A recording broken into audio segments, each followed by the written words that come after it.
Il-ġuvni ta' 30 sena membru tal-Forzi Armati ta' Malta bħala pilota kien għamel kors fl-Akkademja tal-Forzi tal-Ajru Taljani li tinsab f'Napli l-Italja.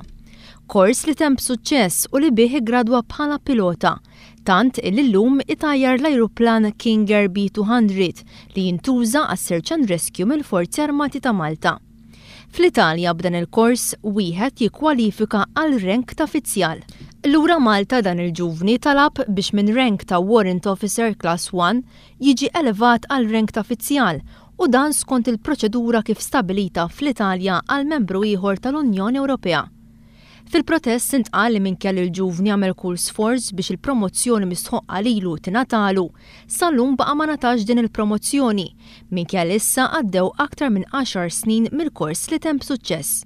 Fil-protest intqal ukoll li membru ieħor tal-Forzi Armati ta' Malta li għamel biss parti mill-kors ingħata promozzjoni immedjata ta' surġent u llum jinsab f'rank ta' kaptan, proċedura li ma ntużatx fil-konfront tal-protestant.